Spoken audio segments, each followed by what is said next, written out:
Welcome to the Elland Road Roundup with me, Rob Mulholland. It's my weekly look back at all the events surrounding Leeds United. And the last couple of weeks have been an international break, so I'm sure there won't have been much going on around Leeds, and it will have been a perfectly normal time with very little to report on. The week began with worrying signs that Jack Harrison has been suffering a serious financial crisis in his personal life. The crisis being that he has far too much money and needs to get rid of as much of it as he can as quickly as he can. And the method that Jack chose for his own personal little mini Brewster's Millions was to go buy £1,000 steak off a withered Dr. Robotnik, aka everyone's favourite seasoning tosser, Salt Bae. I assume Jack was in his restaurant buying steak. From the looks of it, he was delivering him a box of milk tray. Honestly, if you didn't know better, just looking at this picture, could you seriously tell me who was the Premier League winger and who was the person who sold gold-plated steaks for a living? No, you fucking couldn't, could you? But you know, good on Jack, enjoy your money, lad, have a load of fun. And I used to get annoyed about Salt Bae, but then I found out he's from actually quite humble beginnings and he's just worked out a very good way to con millionaires out of money, so, you know, crack on, lad. There was a heartwarming story as our giant Gallic robo-keeper Ilan Meslier was reunited with tiny North Macedonian mentalist Gjanni Alioski in a hotel as they were both away on international duty with their respective national teams. And as ever, with anything Alioski related, the interaction was fucking bizarre. They just sort of beep and whistle at each other. Like,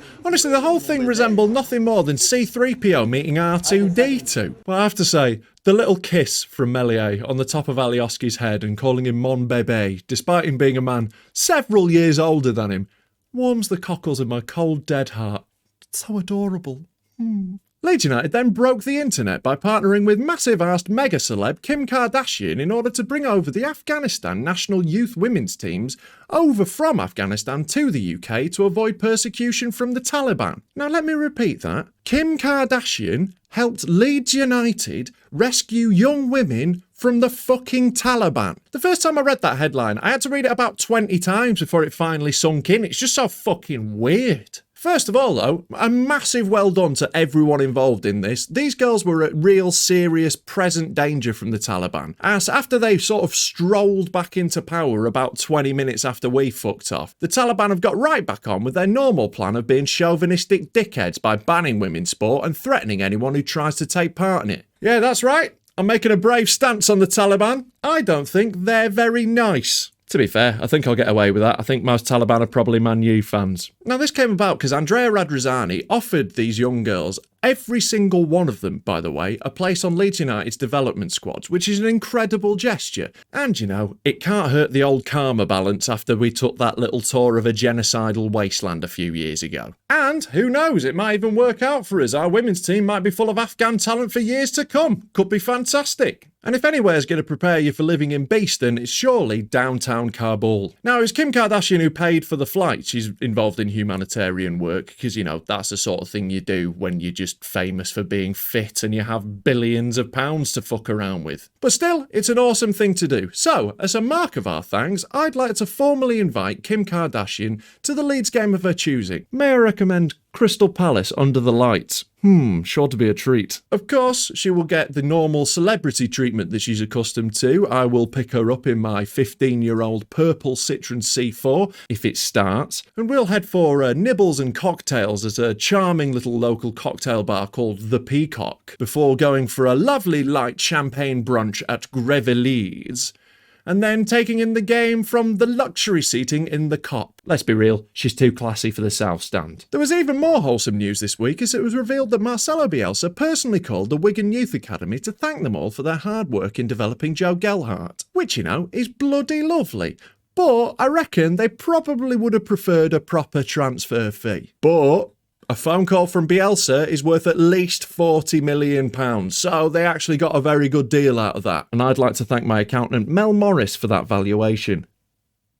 The good news just kept on coming with the news that the Premier League was set to receive a much-needed cash injection courtesy of a new TV rights deal with NBC in America. And thank Christ for that, in my opinion. I was getting a bit worried about the old cash-strapped Premier League. I'm just delighted that it's been bailed out of the precarious financial position that it found itself in, you know. Maybe now we'll be able to attract some top talent to the league. Of course, Leeds United getting more money. That's a good thing, but this deal also means that Man U and Chelsea get even more money, so overall, it fucking sucks. And with Leeds now being the sort of club that has players away on international duty, and not just for countries that have only formed within the last 6 months, our beautiful Brazilian prince Rafinha was representing Brazil against Argentina, and for his efforts he was elbowed square in the mush by Nicolas Otamendi. Now, this challenge went unpunished at the time, even by the VAR, which led to the VAR officials getting suspended. They might have missed this in last Stockley Parkas, but they didn't miss it at fucking Mulholland Towers. So I'm telling you now, Nicolas Otamendi, if somehow, for some reason, you are watching this, I hope your bollocks fall off and land in vinegar, you big prick. Also this week, Phil Hay revealed on his excellent podcast with the equally brilliant Square Ball Boys that Erling Haaland came so close to signing for Leeds a few years ago that he was shown around the ground and presented with a shirt printed up with his name and number on the back. But then the club decided that £4 million was a bit too much to pay for him. In hindsight, that feels like the sort of financial transaction that can only be compared with the time that I bought a small bag of weed a few years ago for 7.5 Bitcoin. And no, I'm not doing the conversion rate on that because it drives me fucking insane. But fuck it, who needs Erling Haaland? We've got Joffy, we're fine. Not all the news this week was good though. There was some truly devastating news that came out from across the Pennines as Man United finally got round to sacking Ole Gunnar Solskjaer. It's been a lot of fun for every single one of us who holds a hatred for Man United deep within our hearts. But all good things had to come to an end. And who knows, they might even get someone shitter somehow. Watching Man United's players, fans and legends crying after they got dry-bummed by Watford was fucking funny. I absolutely pissed myself. Right up to the moment I had a little look at the league table and saw that took Watford ahead of us. We'll get back to the video in a minute, but first I'm going to do some shilling. For me! If you enjoy my content, then please sign up at patreon.com/Rob Mulholland for as little as £1 a month. Over there you can watch all of my videos with no adverts, and I will be putting up little bits of extra content that are exclusively available just to you lovely Patreons. And it's only a bloody £1. That's 12.5p a video. Fucking go on. Sign up to my mailing list at robcomedy.co.uk to find out when I'm going to be going on tour doing stand-up. And speaking of which, make sure you're on my comedy channel. It is Rob Mulholland Comedy. Over there I put stand-up specials, clips, funny videos every week. Make sure you liked and subscribed, and like and subscribe to this channel. Let's get back to it. And so Sunday rolled round, and with it our trip to grovelling Super League wannabes Tottenham Hotspurs' spanking new shiny glossy stadium. And it was lovely to see when we got there that your mum has started selling tyres. Spurs of course have a new manager in Antonio Conte, a man who looks so much like an Afghan hound he's been signed for our women's youth team. Once again, Leeds were travelling light with our injury crisis reaching what seems like its third decade at this point, and it left us with a bench that looked like they were stood around outside an off-licence asking people to go in and buy them a pack of fags. We currently have more key players missing than a North Korean orchestra, and it showed with another totally new lineup, with the young lad Gelhardt impressing up front as this little tiny sort of human wrecking ball dynamo, and Kalvin Philips doing an incredible job of dropping into the back line and playing as a centre-back. He played so well he totally nullified Harry Kane, who, let's not forget, was fresh from scoring about 17 goals against Postman for England like a big hard lad. Kane, a man who permanently looks and sounds like he's just had a root canal done, wasn't the only person to receive a bit of Kalvin's attention on the day, with Andre Mariner making the foolish mistake of stepping out in front of him and getting absolutely steamrolled as a thank you. Sit the fuck down, Andre. It's that good a slam. There should have been one of those WWE trestle tables behind him. Would have made it look spectacular. Injuries or no injuries, the first half was one of our best performances of the season. We were genuinely fucking incredible. We were right at it, all over Spurs. They could not get a foothold in the game. For the second game running, the undead Adam Forshaw absolutely bossed the midfield and really set a tempo for us.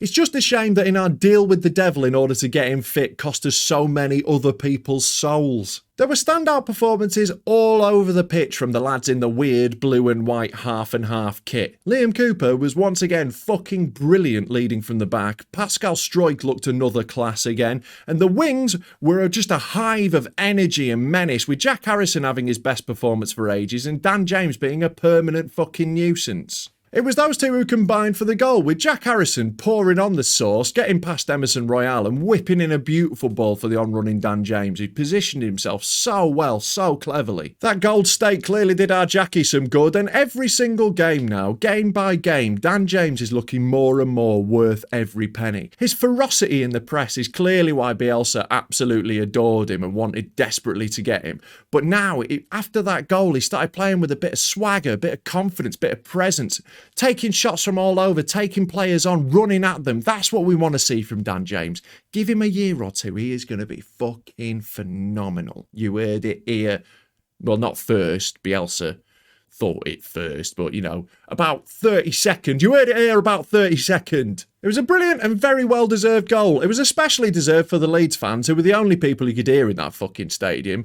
And, you know, we were, as ever, everywhere. If you look very closely at this footage found by @migraine_boy on Twitter, whilst you're there, follow me, @Rob Mulholland. You might, just might, be able to spot the undercover Leeds fan who's doing a very good job of covering up his allegiances. We were so good and so dominant in the first half that we went into half-time at 1-0 up with boos ringing around North London. And, thankfully for us, that was where the game ended. We all just decided at half-time that was enough football, we went home and we got 3 points. Happy days! Well, not really. Of course, we had to play the second half, and as I'm sure you well know, it didn't go brilliantly. The tactical battle was roundly won by Conte in the second half. He made a couple of tweaks, and in a period of about 20-25 minutes of Spurs getting the upper hand, put a couple past us and the game out of sight. The changes that Spurs made and our reactions to them, I think, really highlighted our lack of depth and how serious it's got for us. Spurs kept bringing on international player after international player, and we kept bringing on whichever one of the ball boys was most talented. It felt like the start of the game, Conte had turned up with some very expensive paper and Bielsa had brought some very cleverly constructed scissors, and that was all working out perfectly as a match until at half-time Conte revealed a massive fucking rock. And then Bielsa only had smaller, slightly shittier pairs of scissors in order to try counter it with. It was another weird one, this one, in that it's a game that we lost that we definitely should have got at least a point out of, really, on the basis of the performance. But I don't feel bad about it. You know, there are chainsaw juggling teams with fewer injuries than us at the moment, and I still think we'll be absolutely fine once we just, you know, get through some more of the season. Oh, it is starting to get a little worrying, though. The teams around us do seem to be getting better at the moment. But keep the faith. I think we'll be all right. The performances are there, aren't they? We are playing fucking well. That's got to convert into something at some point, surely. It was a reminder, though, that even though the result didn't go our way, there is no amount of money on earth you could pay me to swap positions with a Spurs fan. Fuck that. How embarrassing was it that on the 88th minute, with them 2-1 up, first game at home with the new manager, Conte was reduced to flapping his arms around like Big Bird on a pinger in order to try and get some sort of atmosphere going out from a crowd that was already fucking leaving the stadium. There are plenty of clubs who have loads more money than us. There are 16 clubs who have more points than us, but there is not a single club on fucking earth who has more soul than Leeds United, and that fucking matters to me. That's it for this week. I'll be back next Tuesday with another one of these. Keep the faith, marching on together. Thank you for watching, especially to all my Patreons. You are the fucking best. Catch you next week. This is a tricky fucking long sentence. No, I fucking fucked that up.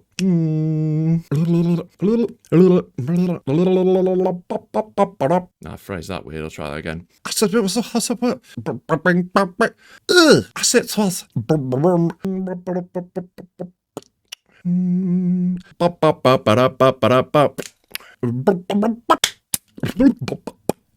Sorry, that was weird. Even for me.